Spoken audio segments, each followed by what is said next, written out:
Wasting time.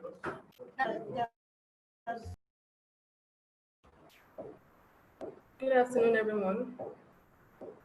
If you can hear me, please type yes in the chat session. Good afternoon, everyone. If you can hear me, please type yes in the chat session. All right, thank you. Good afternoon once again. I welcome you all to this webinar. I would like to let you all know that this webinar is powered by P4PE Institute. I need to share my screen so you can see some of the services that we offer as an institution. All right.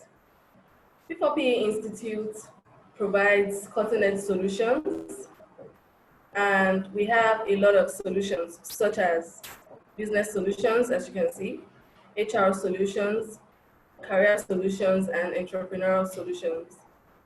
Today's webinar is going to be fascinating as it's a 3-in-1 session.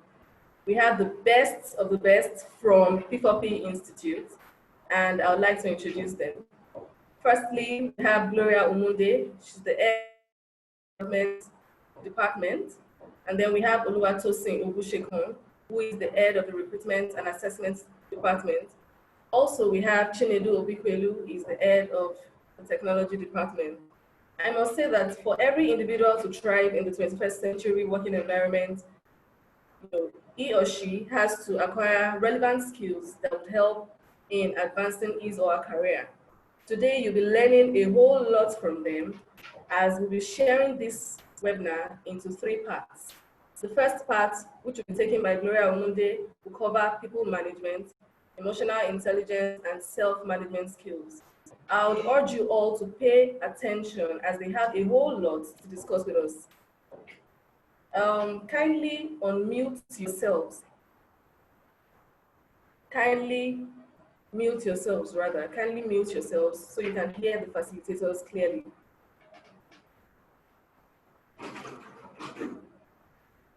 If you have any question, please type in the chat session. All your questions will be addressed immediately after the webinar.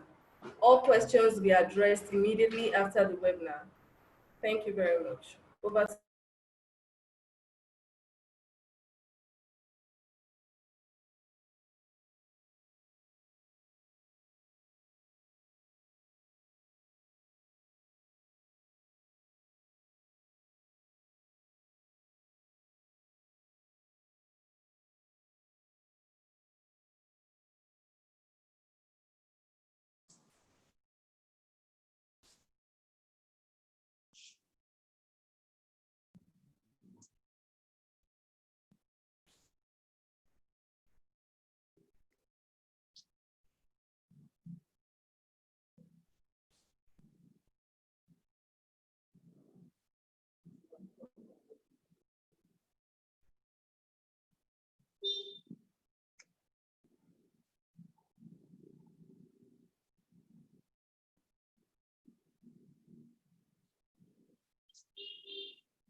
Hello, good afternoon, everyone.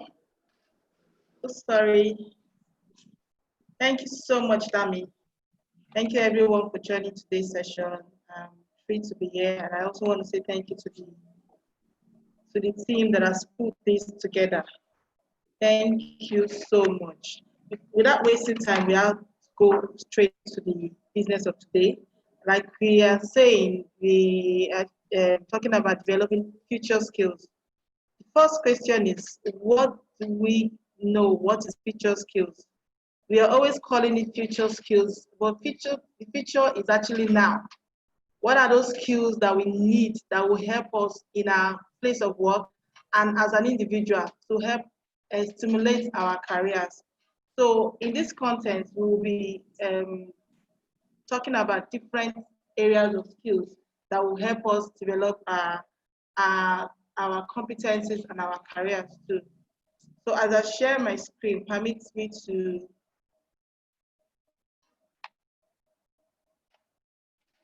sorry.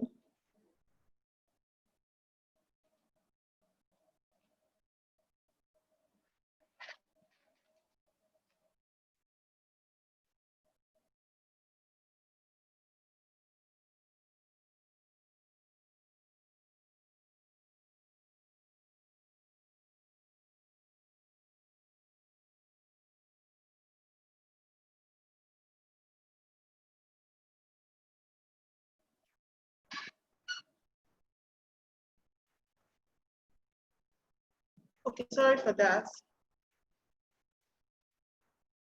Like I said, let me just read a quote for Larry Bird. Said, a winner is someone who recognizes I is God-given talent, works his tail off to develop them into skills, and uses these skills to accomplish his goals. That is so. The developing future skills is actually a whole lot. It helps us in our lifetime. It doesn't have to be now. The thing is, as we grow up, we develop more skills, we learn a lot. We learn a lot. There includes ability to set goals, achieve them, the willing power to actually do those goals that we have set, our self-reflection, and also learning and unlearning and relearning. These are what developing skills, future skills is all about.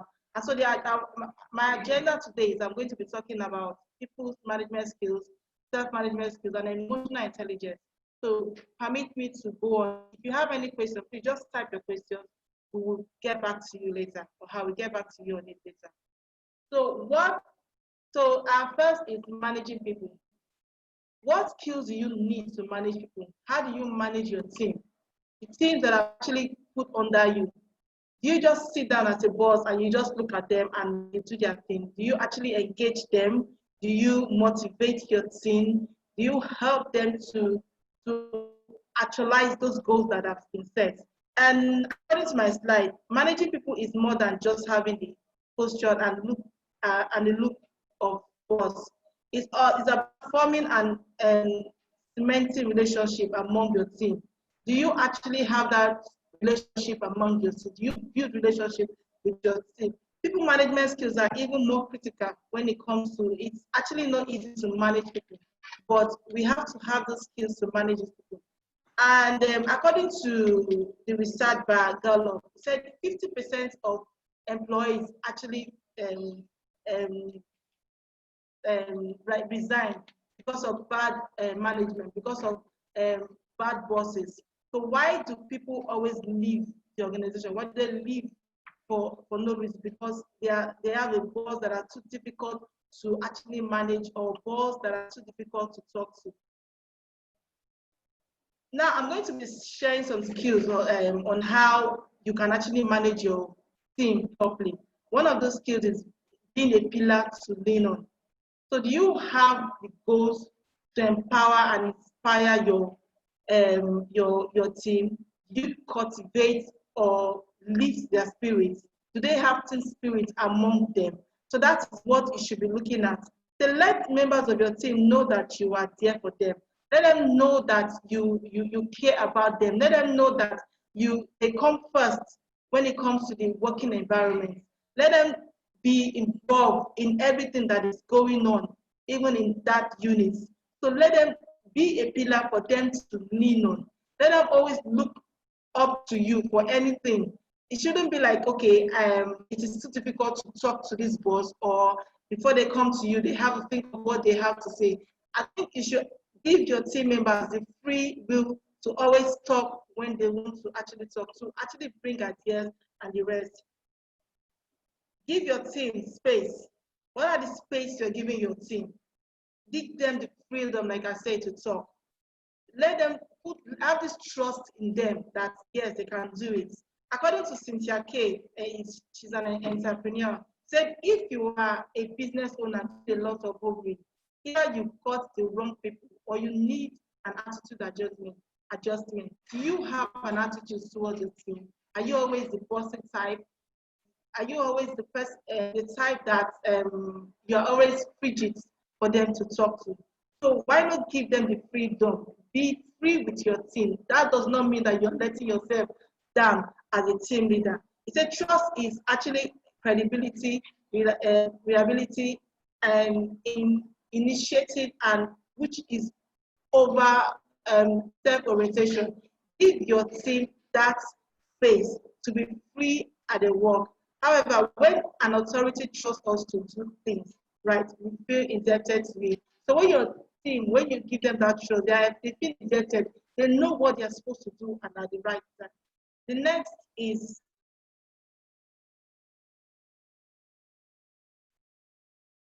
Sorry. So the next is to be a good listener. Are you a good listener to your team? You listen to them when they actually try to solve an issue, when they come for an idea with you, not to you. When a team member comes to you to talk to you, don't just sit down and be doing other things.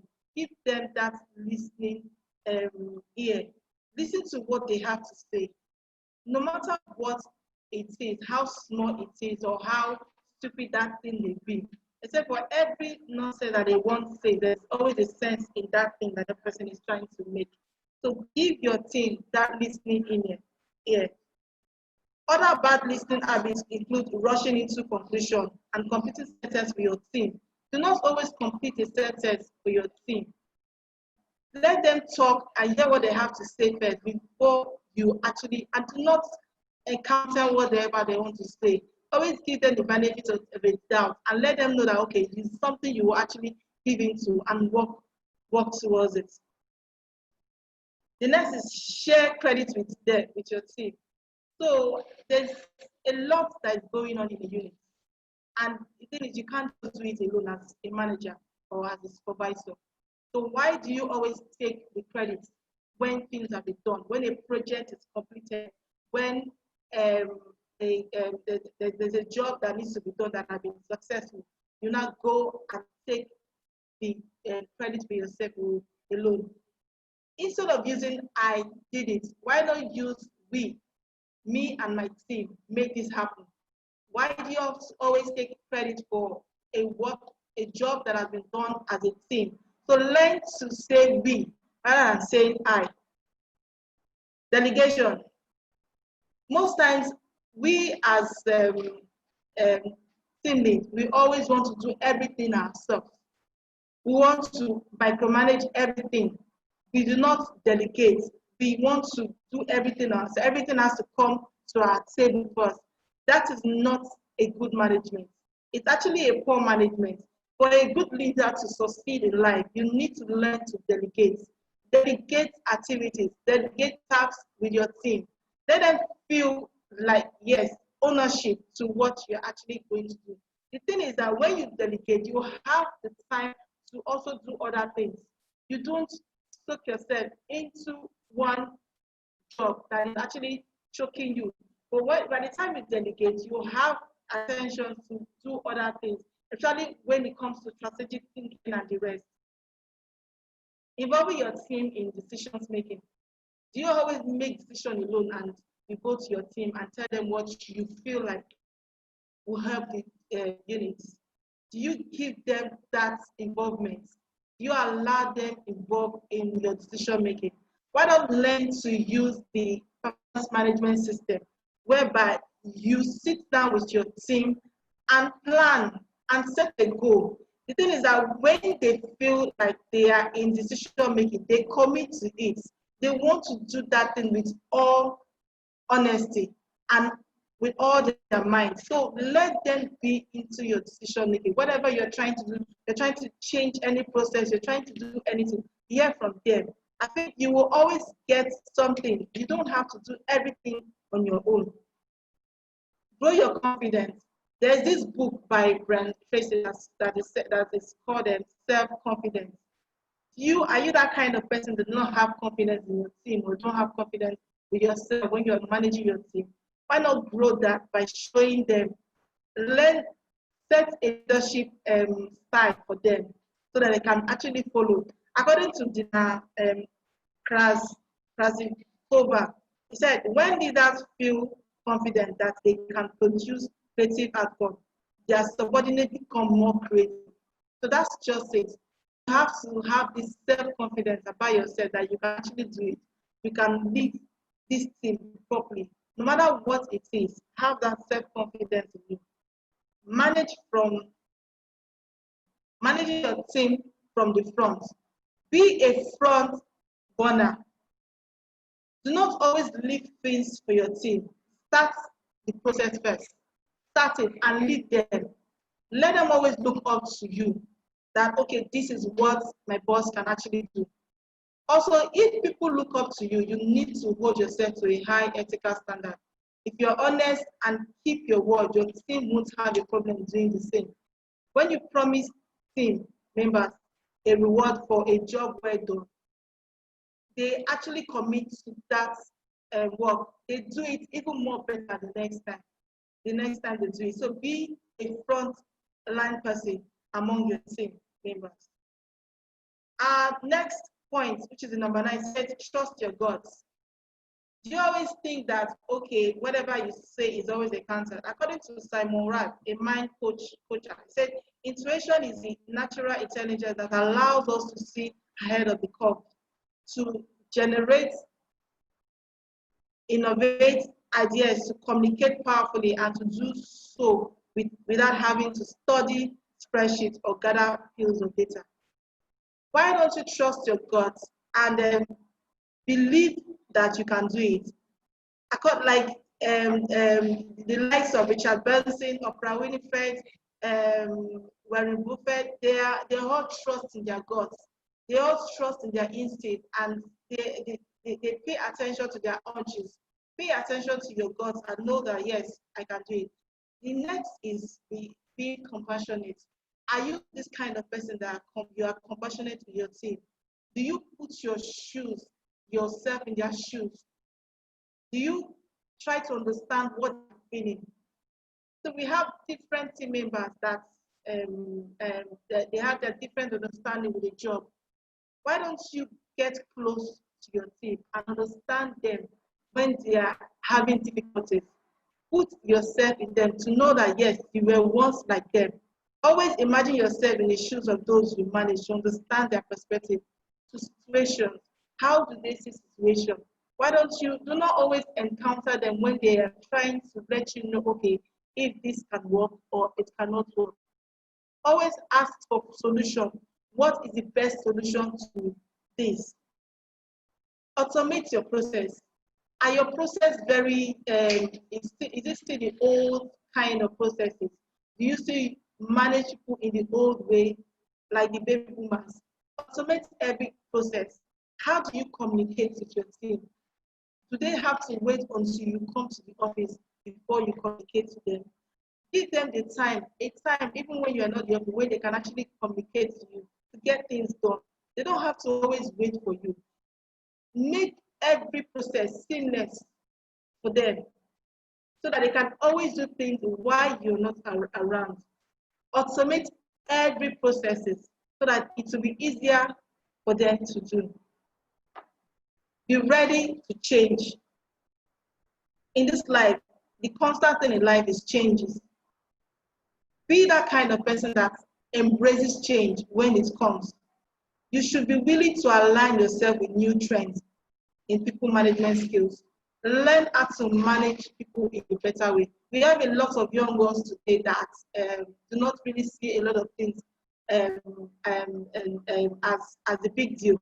They see things like, okay, this is how it is. Let's treat it like this. You do not see a millennial today that comes up to you and they're trying to address you like the old way. So why not learn the new management skills? How do you manage your team better? Learn that. Managing people has never been easy, actually. It has always been complicated in managing people. So especially within the work environment, you should learn a better way to manage your team. Our next conversation is going to be on self-management skills. So self-management skills has to do with you, me, myself, and I. How do I manage myself? How do I get things done easily for me? How do I regulate things around me? What are those things that I need to do that will help me self-manage myself? There are a lot of things you can actually do that can help you self-manage yourself. They can put you to track. So it combines the two words, management, self. There's management, there's self. So what is management? Management deals with motivation, planning, goal setting, calculating resources, controlling, regulating, and according to a task. So if you have a task, how do you regulate yourself to do those tasks properly?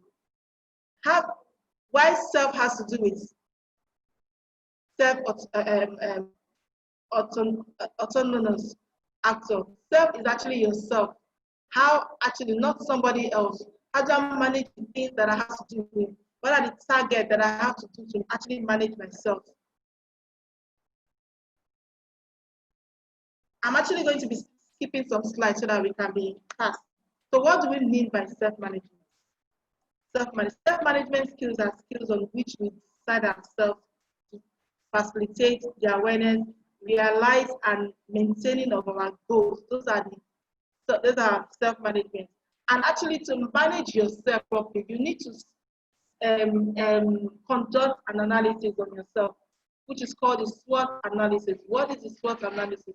SWOT analysis has to do with your strengths, your weakness, your threats, and your opportunities. So why don't you do a SWOT analysis on yourself? Write down your strengths, write down your weaknesses, write down what are your opportunities in life, what are those opportunities you are trying to aim at, what are those threats that are going to be an obstacle for you. So once you get those steps, those things, writing down your strength. Your strength is what people see in you. It's what people recommend you. It's what you're actually good at. Now, your weakness are the things that you know that you are lagging actually. You do not have the thought to do those things. Those are your weaknesses. And your opportunities are the things you are aiming to actually have. What are those things you are looking up to have? So what are your threats? You have a team that you are working with, or you have someone that you're actually working with in same department. So there are some things that that person actually possesses that you do not possess. So those are your threats, and that is what actually actually. So put yourself in positions.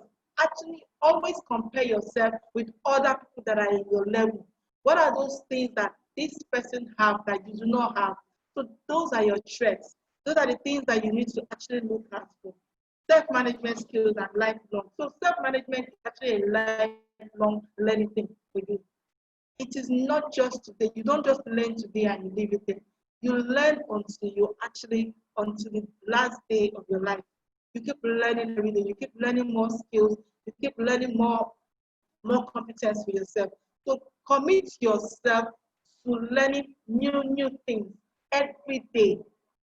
Just sit down and wait until management sends you out for a training, or send you out for development. Self-develop yourself.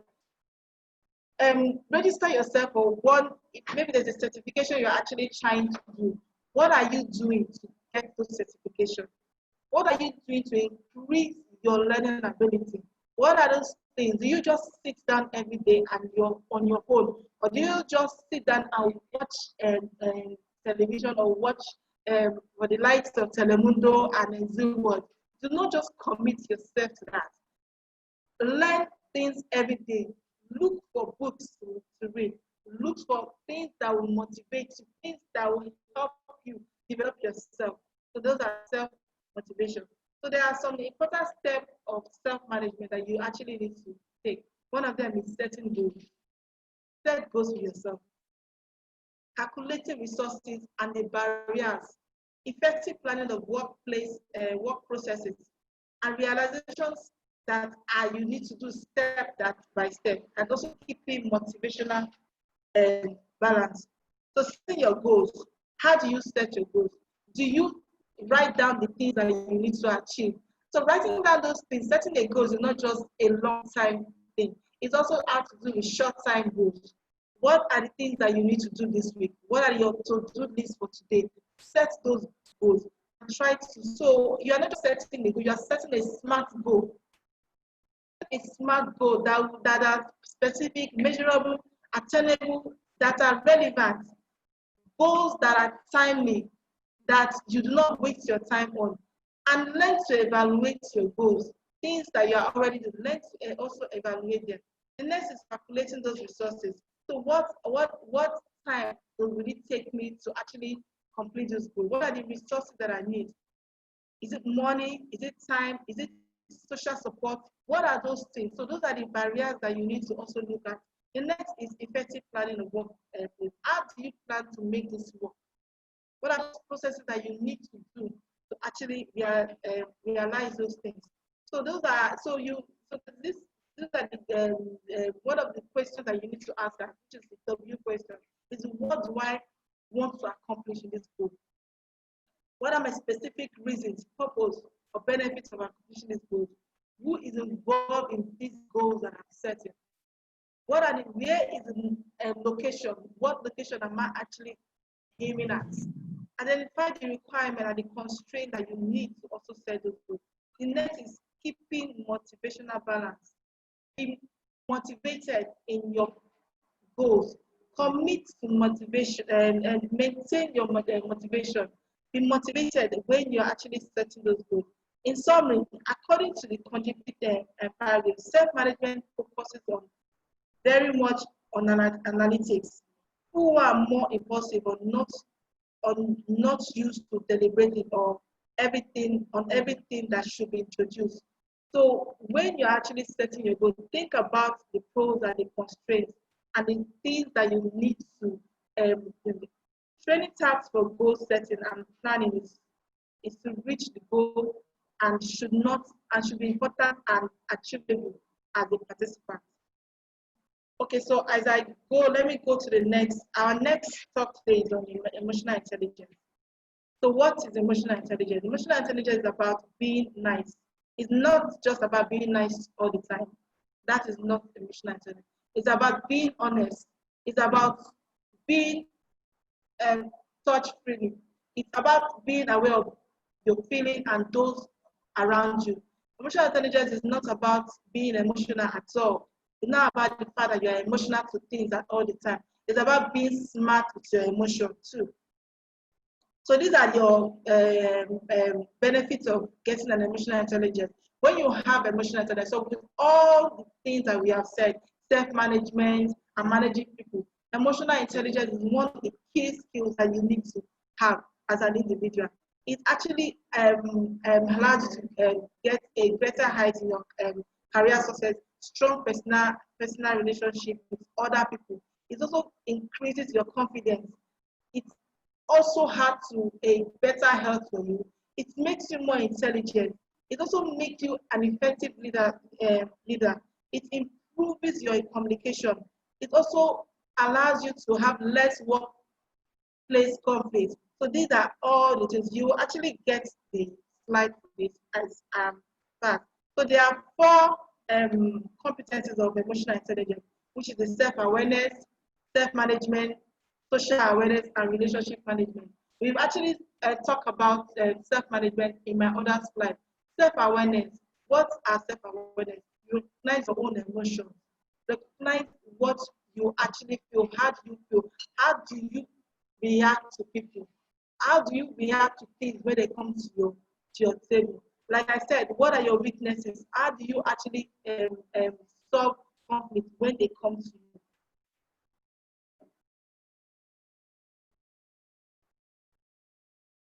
Self-awareness, knowing one's internal state, preference, and resources and intuition. That is what is called self-awareness. And self-management is managing one's internal state, impulse, and resources. While social awareness is awareness of other feelings, needs, and concerns, other people's feelings around you. Relationship management is having a good relationship with the people around you. Have a good relationship. Set an example. Let people look up to you and say, okay, this is a role model that I actually want to follow. So this is what emotional intelligence is all about. In concluding thoughts, individuals with emotional intelligence have the ability to flourish where others cannot flourish. They are flexible, they are ready to learn. Any step taken to improve emotional intelligence is a leap for anyone. So get an emotional intelligence. You can read a lot of books that can help you build your emotions. Read a lot. There are lots of books that are written by a lot of authors. Read them. Think differently and respond in a different way. If you are that kind of person that easily react to things, that things get to you easily. Learn to control those things. Learn to take those things as a step and deal with them as they come. Do not be too emotional with a lot of. Don't take things too personal um, um, um, at all times. When things come to you, treat them as it is. Do not keep things to yourself. That is what a good leadership does. So today I am actually going to be concluding on this part. I'm sure you will get the slide after this. So like all I have said is these are the skills that you need to actually get. Emotional intelligence, self-management, managing teams. Those are three skills in life. If you can get those three things and have it to your management skills, you are going to go in life. So today I'm actually I will take your questions after the session. Thank you. Thank you very much, Nolo. We really loved that session. I must say that's just a tip. It's just the tip of an iceberg. We'll be moving to the next session, and Mr. Oluwatosin Ogushekun will be taking that session. He's going to be taking us through skills on how to improve our problem-solving abilities and how to improve our thoughts. Over to you. Okay, thank you, Larry. I thank you, our first facilitator, Gloria. Thanks for all those skills. Okay, so I'll just go straight to it all. We're talking about future skills, and I will be looking at skills that are associated with thinking abilities. I'm sure quite a lot of us on our CV probably already have what I call thinking skills on our CV. Quite a whole lot of us can already go to interviews, and then what are your skills and ability? You talk about thinking skills. But the reality of it is that so many people don't understand the depth of these thinking skills that we talk about. And that's why we're just going to quickly rush through the thinking abilities. All right, the thinking skills in itself is so vast, and we cannot conclude it in just the few hours that we have.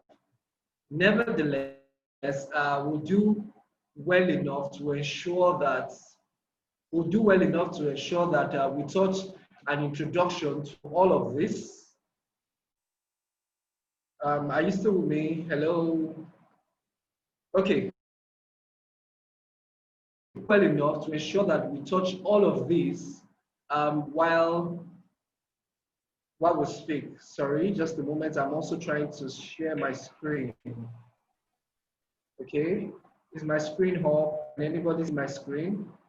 Please comment in the chat section if you're able to see my screen.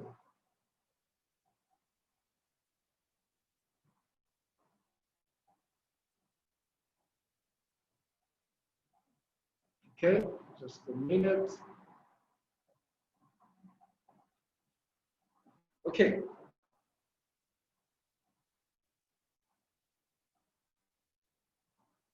All right. Okay, so I'm sharing my screen now, and I believe we can all see it. So I'll be starting with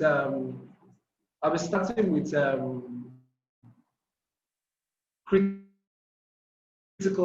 thinking. Critical thinking. Okay, so talking about critical thinking, I'm sure quite a lot of us have heard the statement, use your senses, use your number six. Why are you not thinking when people talk to you or address you?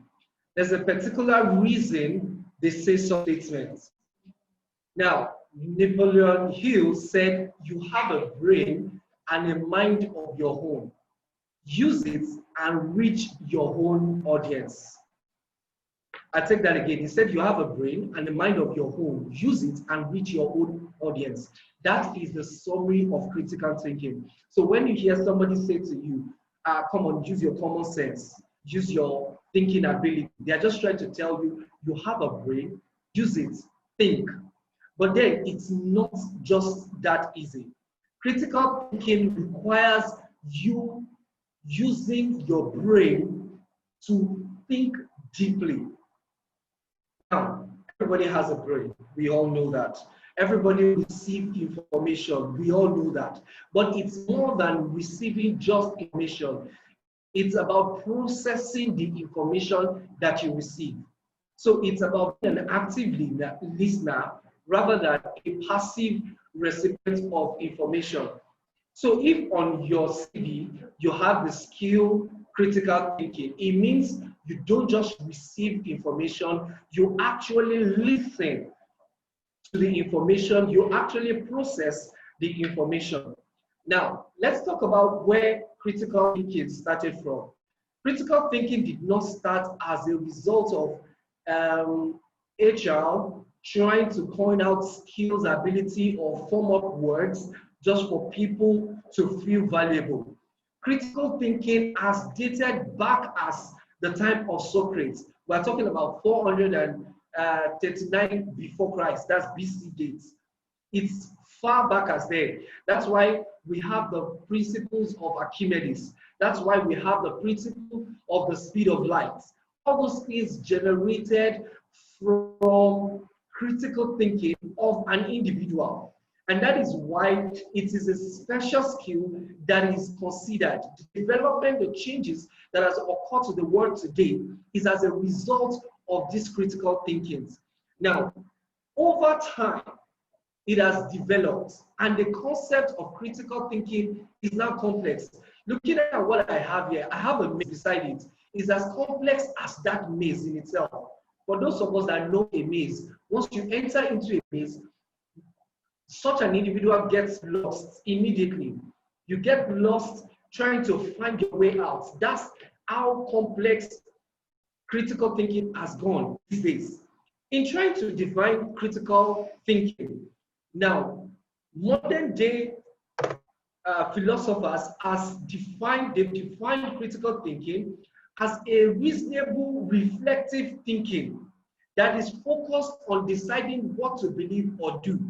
So take, for example, somebody passes an information to you at work, at home, on the street, whatever the case, wherever you find yourself, you receive an information.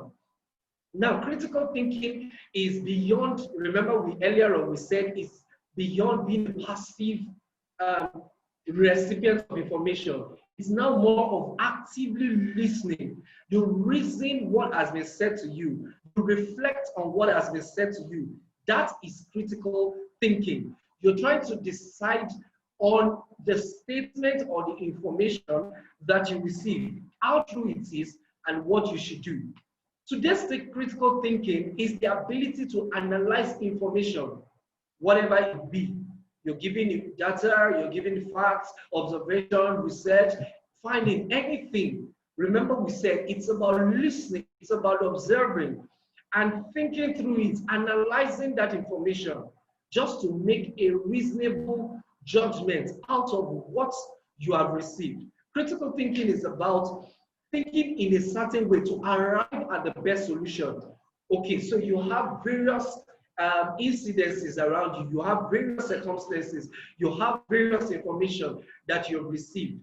It is more about thinking in a certain way, not just receiving those things and living or accepting it as status quo, but it's about thinking through it critically to be able to pick the best possible solution in that circumstance. Okay, another recent or modern definition says it allows you to connect between ideas. Okay, so somebody comes to tell me, do you know that the federal government of Nigeria has decreed this and that? Okay, so critical thinking is not just accepting that information. Oh, I thought about it. Oh, it's not fair. No, it's more than that. Critical thinking is about analyzing that information that you have received, connect the idea. Why did the federal government see this? Why is my boss at the office implementing this strategy? Why is my partner behaving this way? That is critical thinking. You're connecting the ideas to prioritize your tasks, to identify the errors, and probably create a systemic approach to solving. So critical thinking, like we established, is more than just receiving information. It is essentially using your brain, using your mind, analyzing information that you receive to see all the sides and angles to it. In essence, rigorous questions, ideas, and assumptions rather than accepting them at face value. So it's not just about what you tell me, it's about questioning it, it's about understanding it, it's about analyzing it. So critical thinking in itself requires certain skill. Remember, I started by saying that critical thinking has gone complex from where it started from. Therefore, as a whole in itself, it requires certain skills, which are listed on my screen. You need to be able to observe, you need to be able to analyze, you need to be able to interpret the information that you receive, you need to be able to reflect on it, to evaluate it, you need to be able to explain it, you need to be able to make decisions. So if you have all these skills, that's decision-making skills, if you have observation skill, if you have ability or skills in interpreting information, those are the things that will help you build a strong critical thinking skill. It's not just about writing critical thinking skills on your CV. It's not just about saying, I'm a good or critical thinker. It's more about being able to analyze every information that you receive.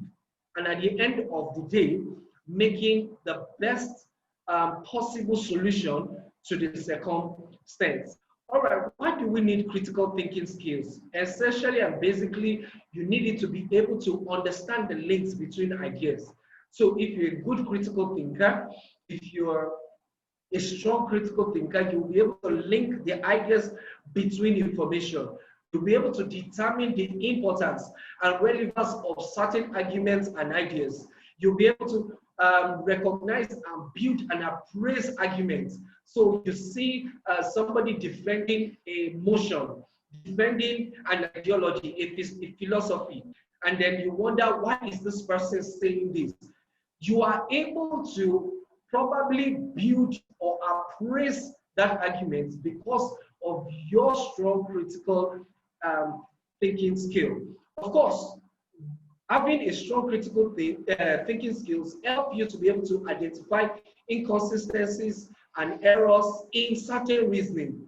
So remember, like we said, critical thinking is not about just receiving information. It's about analyzing it. It's about listening well and analyzing it.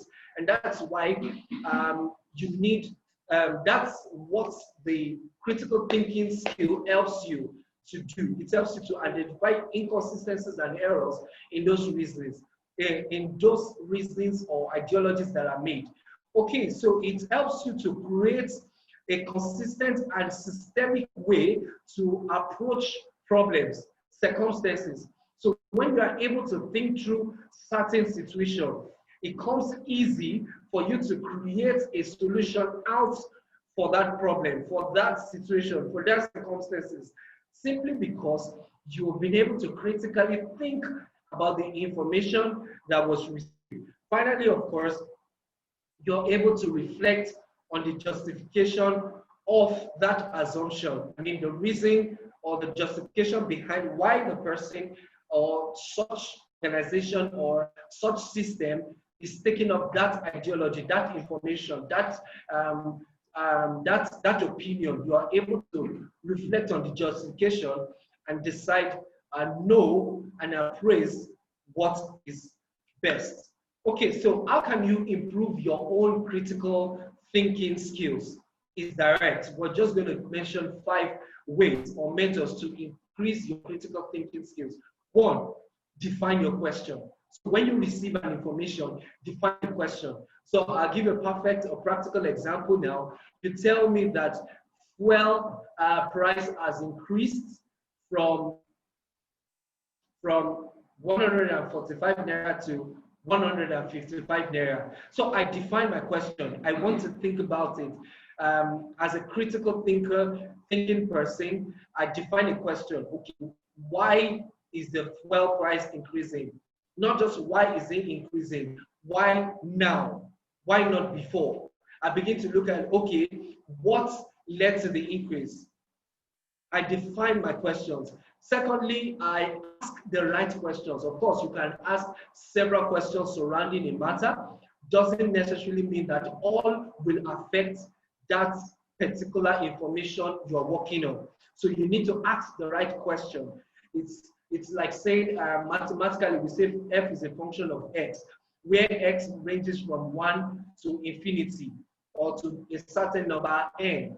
Okay, there are different variables of different factors that affect the dependent variable, which is y. Those factors, not all of the x's that you have will affect.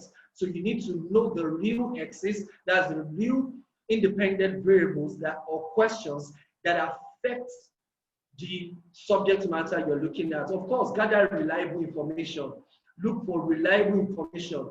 Take, for example, a practical example that we're looking at, the price of fuel increasing. Okay, gather reliable information. Okay, you source from the right channel. What was the former price? Why the recent price? Okay, what is the modus operandi? What was the production rate before? What has affected, what has changed in the production?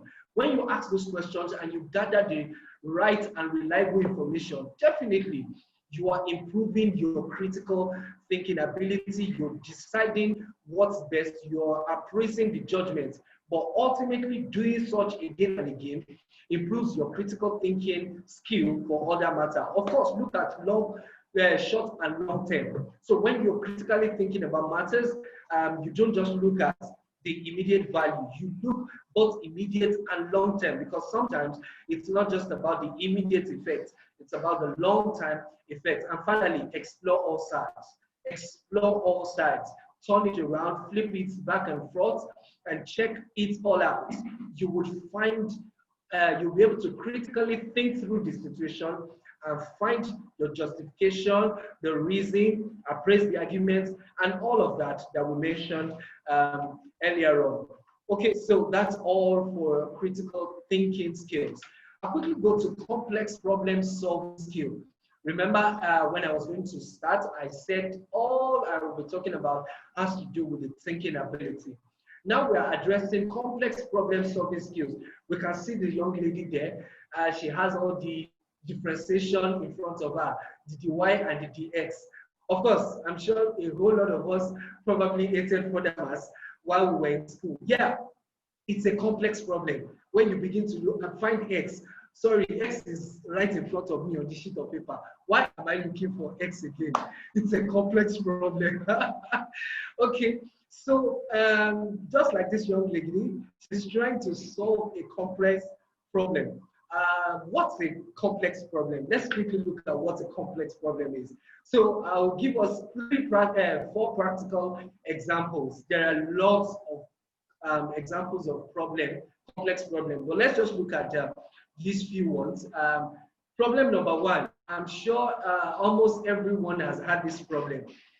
You have earpiece, you throw it in your bag, first day, second day, third day. Over time, you find that the earpiece has entangled, and you have problem disassembling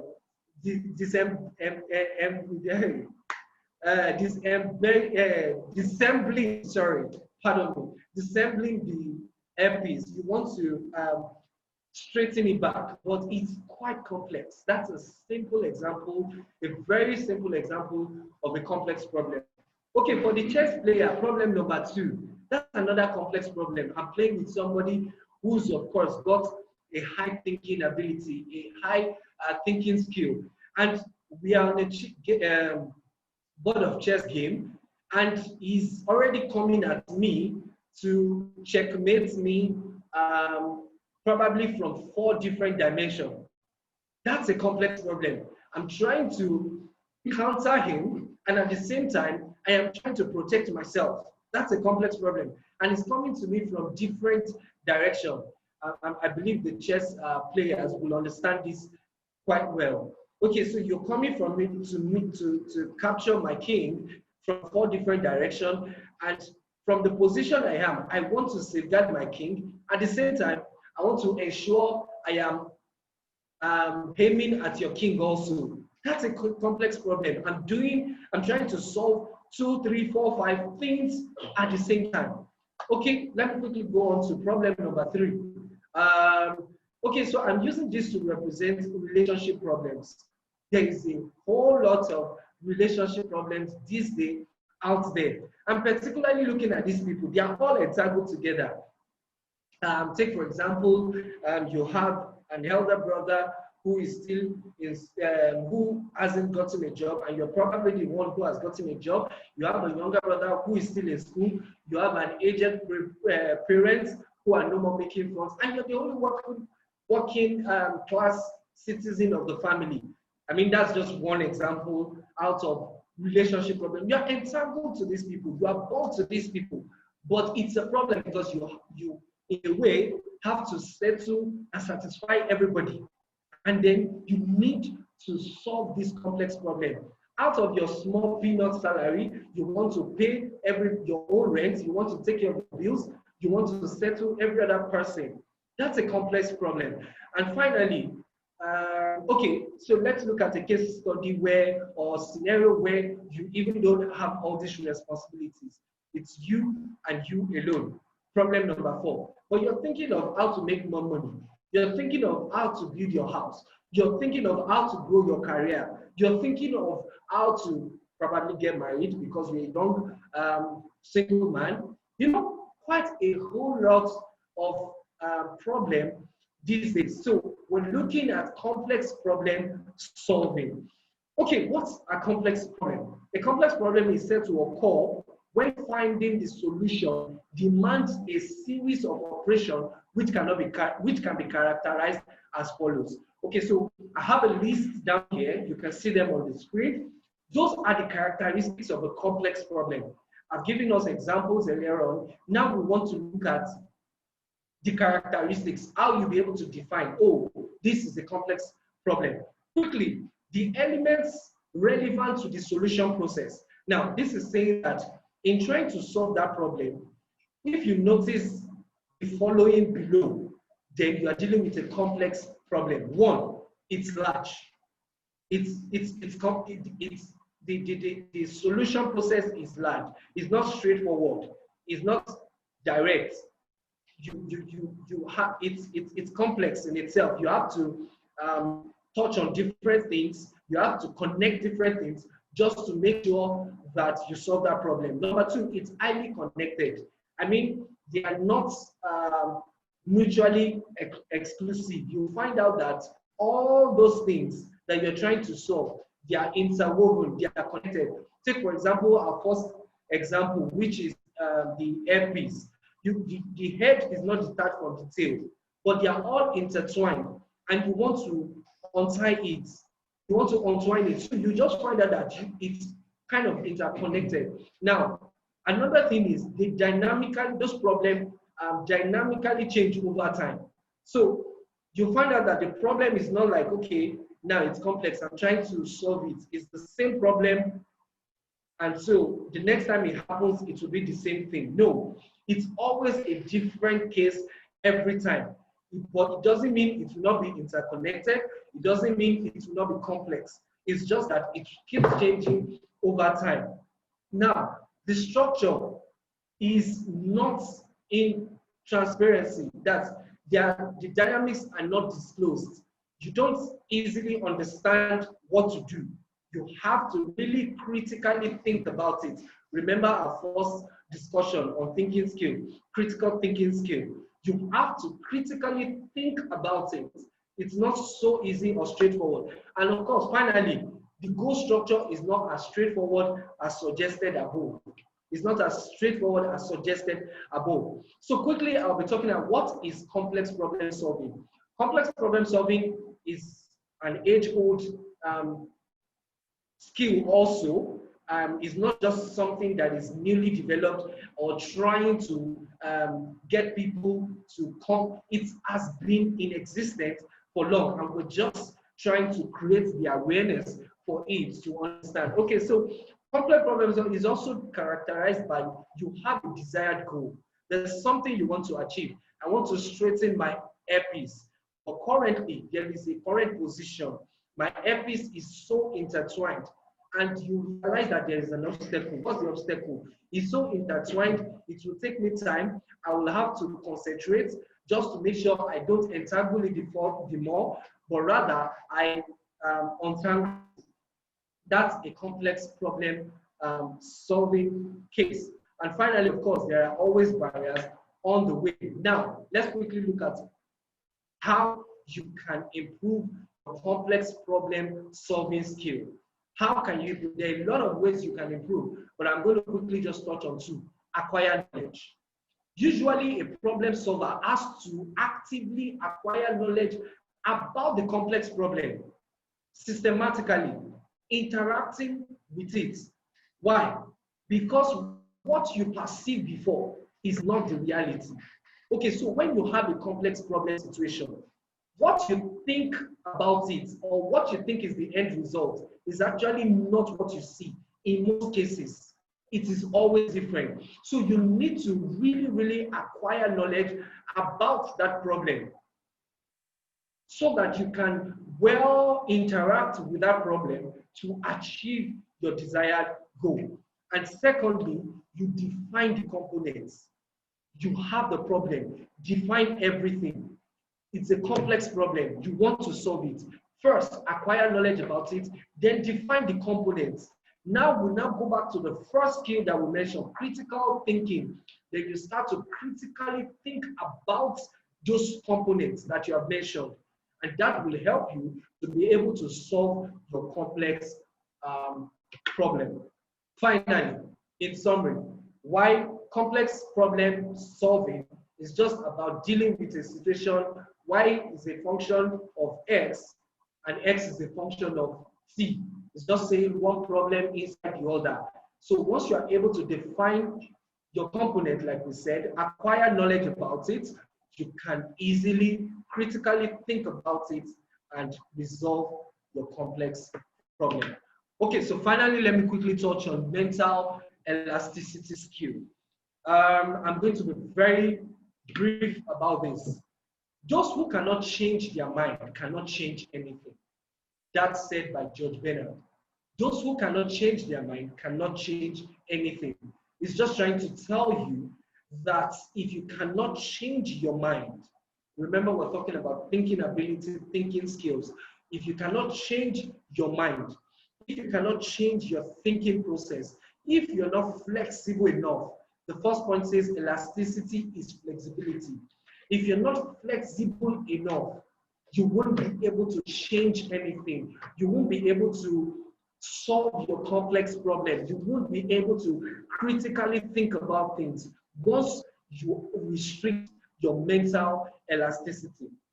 Now, I mentioned that mental elasticity is the same thing as elastic thinking or cognitive flexibility, in case you hear those words interchangeably or elsewhere.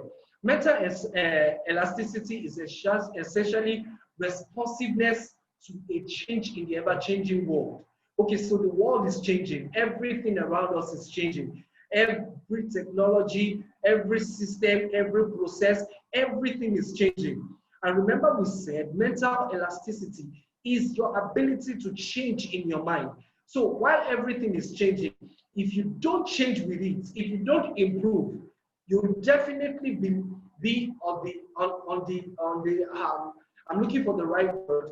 You'll be at the back of the generation. You'll be behind generation. You'll be behind time. You'll be behind technology. You'll be behind all the processes. So you need to be flexible enough to improve your mind.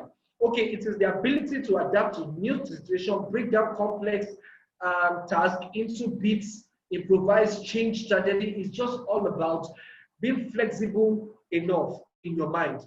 Humans versus computer, that is the major difference. Computers are automated. They are single way. They are able to resolve the problem via algorithm. Nevertheless, they cannot extend their mind. They don't have the free will to extend their process, to approach a matter from another dimension, all because there is no mental flexibility for the computers. But for human beings, we have this privilege. Okay, so what's the benefits of mental elasticity? There are lots of mental benefits, but I'm just quickly going to talk on two. It's a problem, gives you the problem solving ability, and of course, you become relatively competitive in the industry and in the world. Finally, improving your mental elasticity. Finally, how can you improve your mental elasticity? One, create time for daydreaming. Some organizations these days have lounges for their employee just to take time out, go relax, close your mind, just think about the task at hand, and you're able to come up with beautiful ideas. That helps your mental elasticity. Talk to people outside your social circle. Get other ideas, get other opinions. It will help you to improve your mental capability. It will help stretch your mental muscles. It will help the elasticity of your mental skill.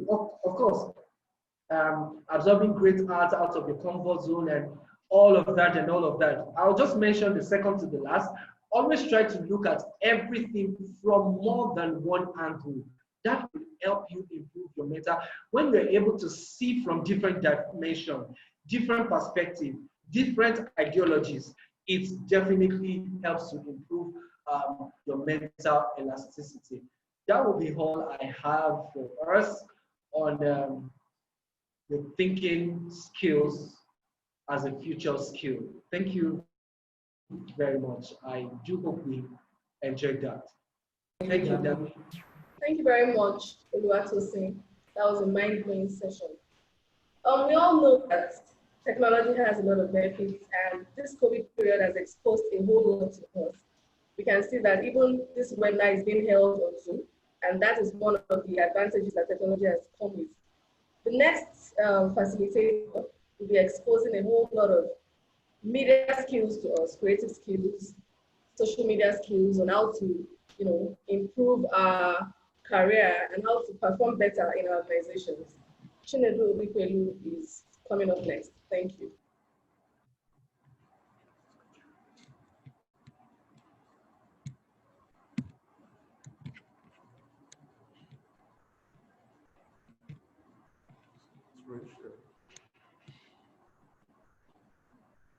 Okay. Yeah, that's fine.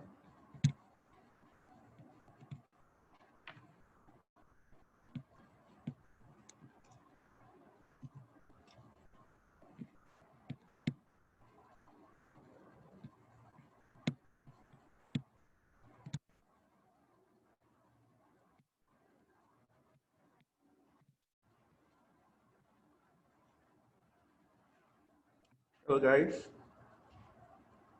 We are on to future skills, and I'm coming from the digital perspective. I hope you're ready for this. Actually, you can see a picture, something that looks like a robot. Yeah, that's a robot in Congo. It's supposed to be a traffic light, and I think they have more of it in Congo. And so the point is, sometimes you might see this around, and then you wonder, how useful is it to have robots or things like this now for the future?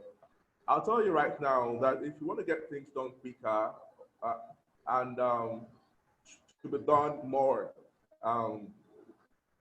what they call, to be more persistent and consistent, yeah, you would need to improve the digital perspective of whatever you're dealing with. Yeah, because like, for traffic wardens, they'll get tired. You know, just imagine someone who is doing the traffic here, you know, and is stood there, is human. Of course, after 1 or 2 hours, I mean, he needs to rest, he needs to take a break. You know, that's why we have traffic lights. You know, so we have traffic lights to support the traffic wardens. And in this case, in Congo, they have this. It's interesting because they gamify it and they make it look interesting as far as I'm concerned. You know, and so gamification is part of the whole process as well. You know, and so when we look at this, we'll understand that it's important to keep improving because things are changing really quick. So if you're left where you are at, things will just leave you where you are, and you won't actually be able to compete in this day and age. You've got to learn to improve to be able to compete. Okay, so here I've got the digital eras. It's interesting because we have the pre-digital era, the post-digital era. Well, it's interesting because KPMG, we are the ones that actually did this comparison, you know. So I just thought I'll share with you guys as well because I think it's really important to understand where we are at now, right now. You know, we are turning towards the post-digital era, you know, and we have to be ready for what's coming because I tell you, things are changing really quick. You know, pre-digital era, things were centralized, you know, management driven. We didn't have much information, pre-digital support function. I mean, technology was just support function in companies at the time. That's pre-digital era. We just had PCs. But now, you know, instead of PCs, we have mobile phones, you know, so it's mobile now. Social media is taking over, the internet is there. But, you know, and then it's decentralized, and then you can see the management is consulting customers to make decisions. You know, so you see management driven with customer input, you know, but then I tell you, it's important to understand that we'll get to a point where technology will become a business enabler, you know, and it's happening already. Most companies have solutions, business solutions. You know, what business solutions do is to drive the business. You know, so it's not about just saying we are implementing IT. No. What are you doing to drive the business from that perspective? That is where it's all going. You know, and that's the post-digital era. You know, and everything is done in collaboration with the customer. So you want to think, what would the customer want? What does the generation look for? You know, these are things that will inform your decision to implement a particular business solution because you want to think like the customers. If you can't collaborate with the customers, you can't get the right products out there. You know, and I tell you, very soon you'll be out of business if you can't actually discern the customers. You have to think like the customer. That is why even in developing solutions, there's something called the human-centered design.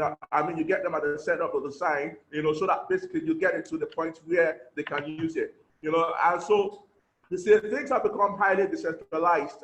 You know, it's not where you have the IT unit and it's just doing it's not just IT. You know, IT has got to understand business. You know, IT has got to understand. So, you know, so you can't just say, I'm an IT personnel. You know, you've got to understand what's going on. You've got to understand the problems people are facing. You've got to understand the headaches, you know, because that's where you can come in and be innovative. You know, that's what it's all about. You know, and so, I want to touch on this. This is important because this is where everything is at now, right now, smack. You know, social mobility, analytics, cloud. You know, and everything is around all this right now. You know, and so you've got to be able to be thinking in this direction. So if you're thinking improvement, you're thinking, okay, what social how can I get in socially, you know, to social media? What role am I to play? Any business that's not playing a role in the social media, now I'll tell you right now, will be out of business soon. You know, you've got to be on the social media. You've got to know what your target audience is doing now and who they are on social media. You've got to understand that as well. Mobility, you've got to be on the mobile phones. You've got to think of a way. How can I get on my client's mobile phone? You know, I told you it's so important. If you can't get on their mobile phone, you can't get to them. You know, because they spend more time on their mobile phone than any other place. You know, anybody now is, you know, everyone is on the mobile phone. So imagine having a website that's not mobile friendly. I mean, you will lose a lot of clients because of that. You know, and interestingly, most of us got a WhatsApp message because we know that you'll be on your mobile phone. So we send you a WhatsApp message because we know you'll be on the mobile phone. If we invite you via email, you might not see it.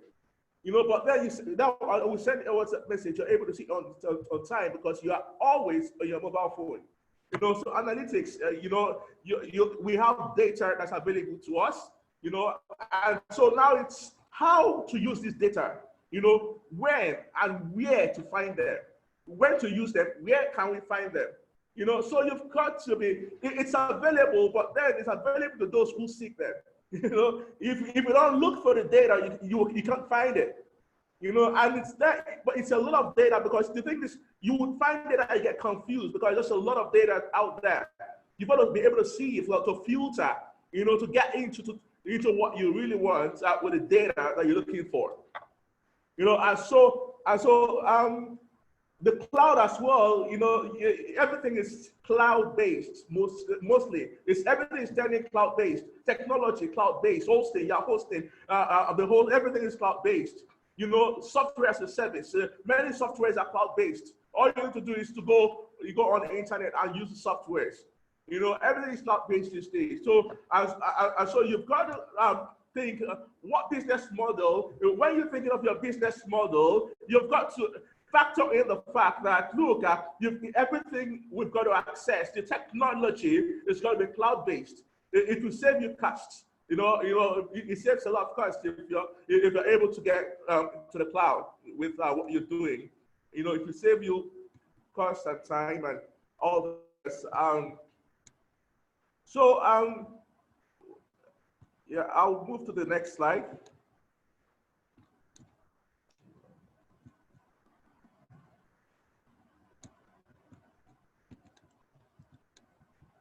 Just a minute, guys. Just having a little bit difficult taking my slides.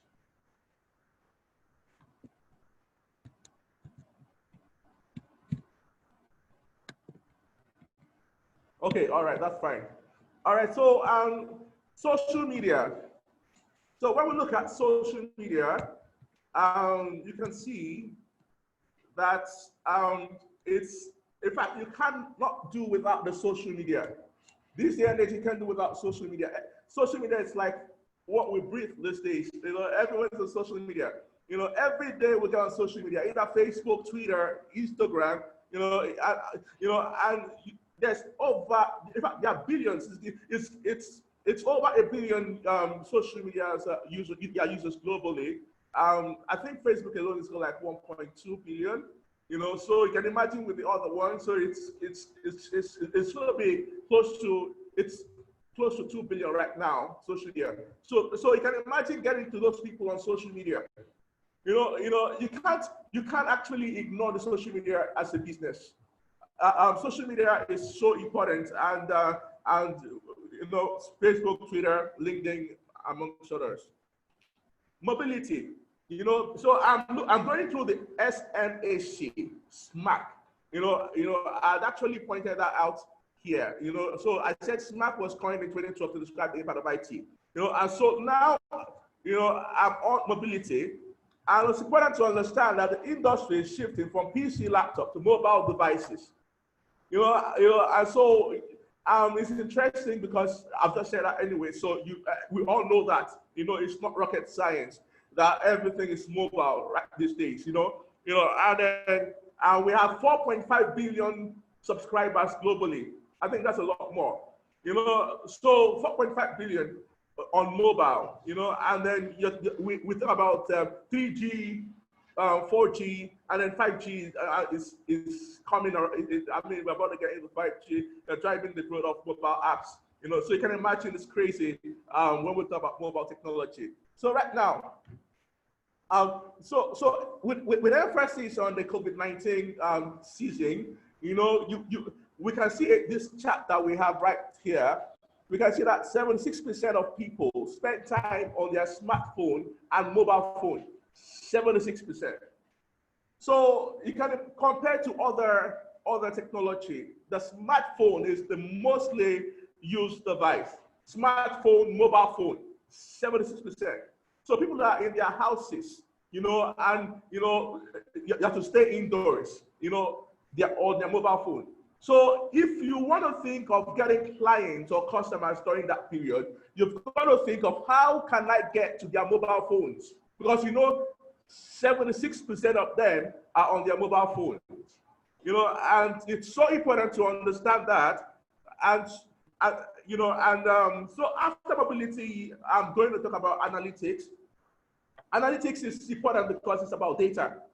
It's about data, you know, and yearly, billions of gigabytes of data is constantly generated every year. Billions of gigabytes every year, yearly. So you can imagine where we're going to, you know, and so, but I tell you, for you to be a leader in this day and age, you've got to be able to glean insight from this data. So you've got to be able to analyze this data and get insight from them. It's a lot of data. You know, but those who are able to analyze and glean insight from them are the ones who are going to have the competitive edge at the end of the day. You know, and so it's important to understand that this will this will go across industries, financial services, retail, farmer, and all that stuff. You know, and we have the cloud as well. You know, and the cloud is important because we have innovation. You know, it's all about innovation. This is applications are on the cloud. You are looking for videos, music. It's all on the cloud these days. You know, everything is cloud based. You know, even software as a service, softwares that you use are all cloud based as well. So now I want us to look at these three questions. Three fundamental questions. Why do we need to transform? What do we need to transform to? How can we transform? It's so important to think about this, you know, because that would actually enable us to begin to move the direction we should move as regards the future of digital technology. So now, when we think about this, what do we need to transform? You've got to have a vision. You know, you've got to have a vision. You've got to actually think, okay, why am I doing this? You know, and so when you know the why, then other things can fall in place. So you've got to understand the why first of your transformation. You know, and so when you understand the why, you can begin to plan and take action. But if you don't understand the why, you cannot plan, you cannot take action. And you know, planning is something that would, you know, planning and taking action will come in place, and it's all exciting. I mean, it's not, it's iterative. So sometimes you have a vision, but it will change a little bit more when you know because the truth is when you achieve something, you want to get it better. You know, at some point, you know, and so you still want to again take action. So it's not a linear process. It's iterative. You know, and that's the way it goes. You know, and so this is a framework that we should always consider in this day and age. People, process, technology framework. So now with the people, you're thinking, who's doing stuff? Then technology. What are they doing it with? You know, and then process. How are they doing it? How are they doing it? You know, and so now when you think in this direction, for you to have a competitive advantage in this day and age, when you think of how others are doing something with what and how they are doing it, you've got to be able to improve the way you will do yours. You know, so you're thinking of the competitors. Okay, what are they doing? How are they doing it? You know, so now can you improve on that? That's only when you can get that competitive advantage or edge that you need in this day and age. You know, and so now three words will come into play right here: innovate, scale, automate. You know, and so to innovate, you've got to actually improve the technology that they're using. And the people have got to improve as well. So to the, my colleague talked about critical thinking. There is creativity. These are things that you have to bring to the table, because now as a person I've got skills, but if I don't combine it the right way, then I can't do anything with it. Yeah, I've got to be able to combine my skills the right way. I've got several skills. It's the right combination. The right combination will work. And so that's what you're thinking about. So then you're thinking, okay, combine my skills with technology and innovate. And then you're thinking, combine my skill with how I do things. And so now I'm skillful, I've got different skills, and I'm thinking, I'm in a business or in a company, and I'm seeing how they do things. What can you do to scale? Because now, possibly this is what people are achieving at this time, but how can it be better? That's the question. So scaling is important, and the technology to automate is key as well. And so now look at this. We are not fast enough. So now when you think about this right here, you are in a company or in a business, and you realize that things are not quick enough. What you should begin to think about is, how am I going to automate the process? The process and the technology. So operate the interaction of the process and the technology. And then secondly, we are not efficient enough. So if we're not efficient enough, we're thinking of how we are interacting with the process. That's how the people are interacting with how things are done. So that's how you can scale. So to improve efficiency is to scale. And that's the interaction between the people and the process. And also we are not creating new value. So now we're thinking, if we're not creating new value, we're going to think innovate. Interaction of people and technology, and so that innovate comes in where new values start to be created. And so creativity is key. Delving into creativity, there's this, creativity is the third most important skill for employees by 2020, behind complex problem solving and critical thinking. So you have complex problem solving, critical thinking, but then the third most important is creativity. That is why we have to pay attention to creativity. My colleagues have discussed the other part of it, but I'll focus on creativity right here. And if you look at this, it says, it's Robert Greene. It says the future belongs to those who learn more skills and combine them in creative ways. I talked about having skills, but now, if you can't combine them in creative ways, you can't actually get the edge. You can't get the competitive edge if you can't combine them in the creative ways. And so you're thinking, how am I going to combine it so it works better than A and B, or business A and B? And even in the company, you have employees or people who are skilled, who are skillful. They have different skills. If you are able to manage these skills right, then the business can actually get the edge they need in this time and age. They can, the business can become a leader, because the skills that are at the disposal of the business is being combined creatively. And so creative combination of skill is important, and it involves a lot of work as well. But then I would come back to that in a bit. But look at this right here. It says, we are better than we think we are. Education would tell us something, would make us look like we're not good enough. But trust me, we are better. But that's where, when we can apply creativity, that part of forest that needs to be improved will improve. As long as creativity is applied. So I'll look at this right here. We are looking at the future. So look at this. Skills and competencies.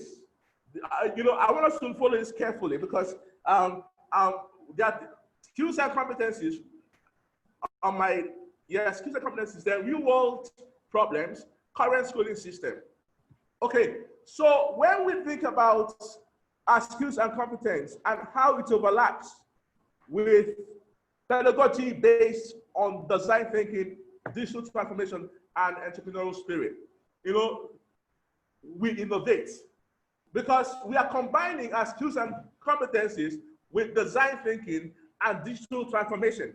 So when we have skills, we've got to learn to combine it with digital transformation, to come up with something new. And then secondly, very importantly, I must point out that in the world that we are in today, the problems we have keep changing. The problems we'll have in future will be different from what we have right now.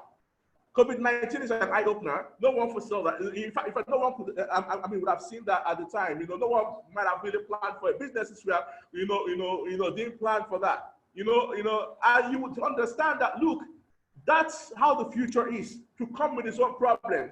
It's how prepared are you to face them. And it has to be with the thinking, design thinking. You have to begin to implement design thinking, digital transformation, entrepreneurial spirit. You've got to be able to get this in right now. This is the time for all this. If we can't get this in now, when the problems come, you can't do nothing. Businesses close down because of COVID-19, just because they have not thought digitally. There's no entrepreneurial spirit. So the thinking have got to change. If we have to face the problems that will come. COVID-19 is just a little bit of it. Things like that will still pop up in future. But how prepared are you for it? And then looking at the school system we have, it's pathetic because we are not prepared at all for that. For what's coming. We need new pedagogy. We need new system of education. To get people into the old system. Because I tell you, if we don't prepare people for the future, we cannot face what's about to happen. So the school system has got to be improved upon. And so we need new pedagogy to be able to do that.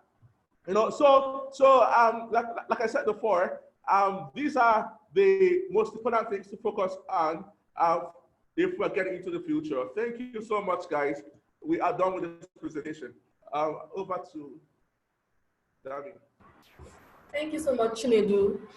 I'd like to appreciate you all for your patience. Thank you for paying attention. I'd like to inform you all that the materials for this session will be sent to your email address, to your mails. So kindly send your email address, kindly type your email address in the chat session so we can access you. Kindly type your email address in the chat session so we can access you. If you have any question, I'd like you to type it in the chat session. Facilitators are here to attend to them.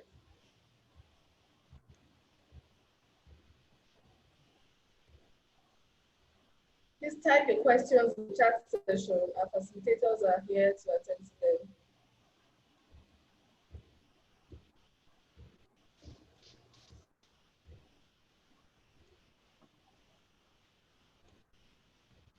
Please type your questions in the chat session.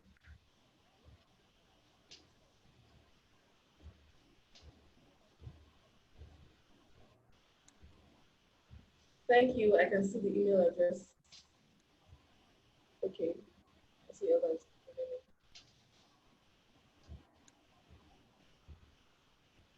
While we do that, I would like to share my screen. It's our practice in P4P Limited to organize webinars every week. And the next webinar is on digital HR transformation. If you'd like to partake in this class, kindly visit our website, p4p.co/webinars, to register for this webinar. It promises to be an exciting one. As you can see, you've had a taste of everything that has to do with the media and social media and the digital world as a whole. So we would like you all to register for this class, as we'll be exposed to a lot of things on how to expand your businesses using the social media. Kindly type in your email addresses. In the absence of, okay, I can see a question. How does one develop these future skills? So who are you directing the question to?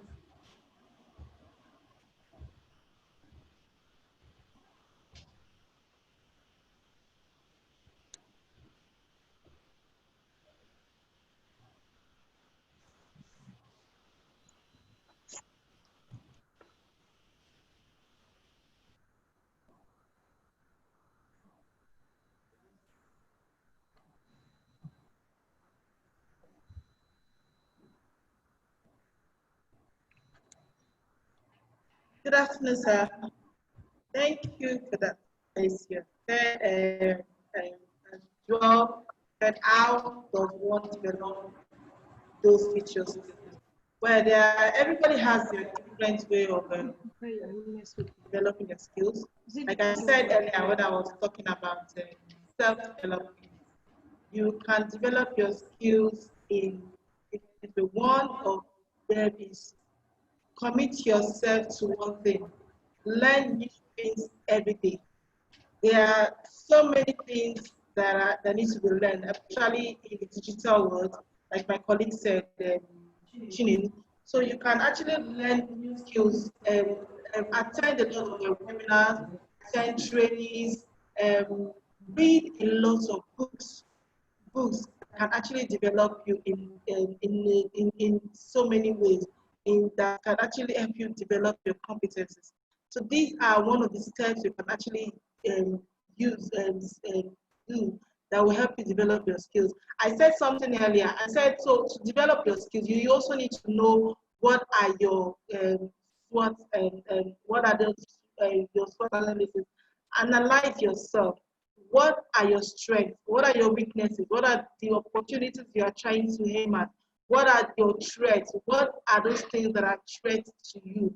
So those are the things you should actually analyze. In that way, you actually know how to and commit to your learning. Set a goal for yourself. What do you hope to achieve?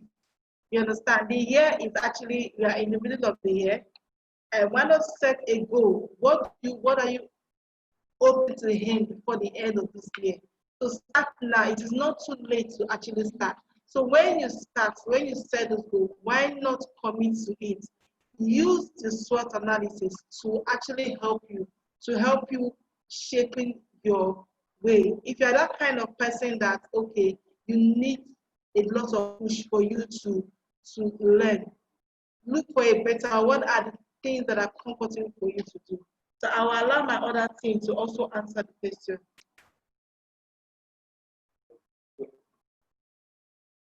Okay, so um, just to add to what my colleague said, it's important to understand that we need to train, get involved in training. It's so important. And there are several courses you can think of.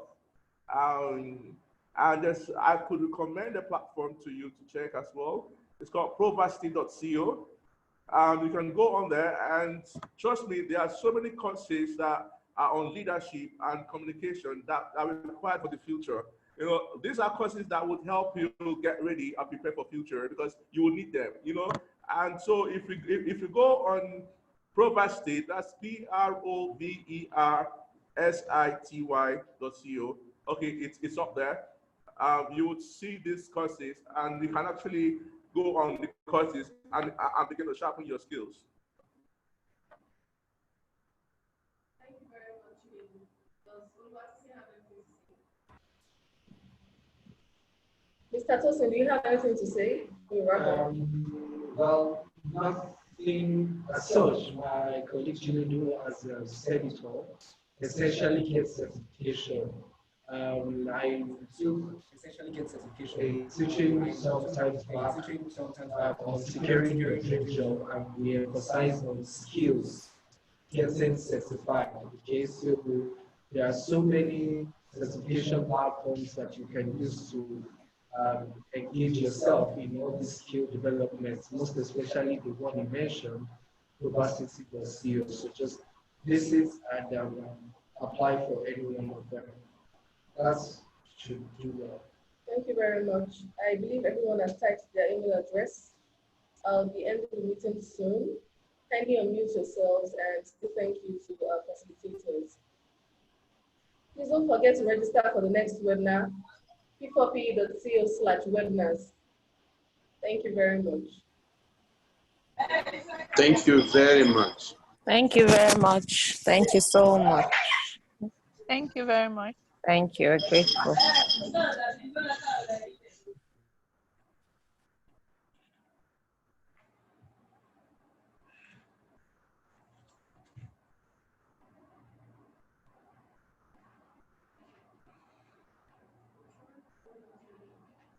Mm.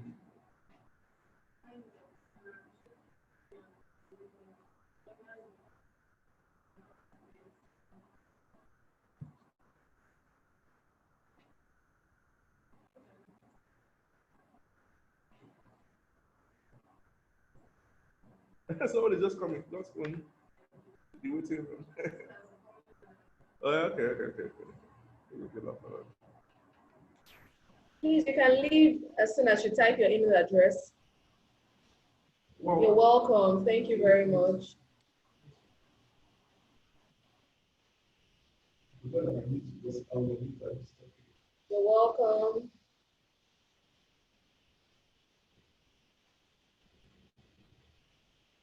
The link is in the chat session, p4p.co/webinars.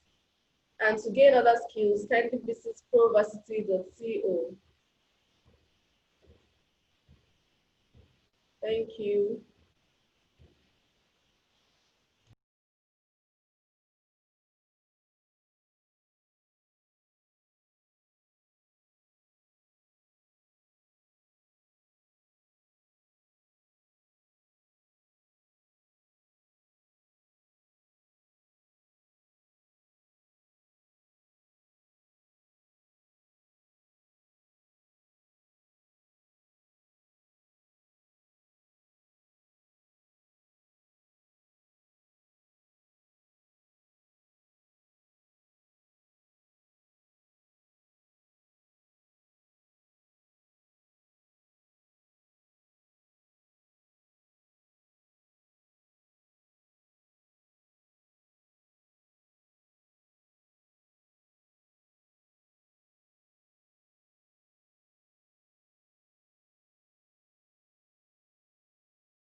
Thank you, everybody. Amen to your prayers. All right, Binga, I can see your email address. Thank you.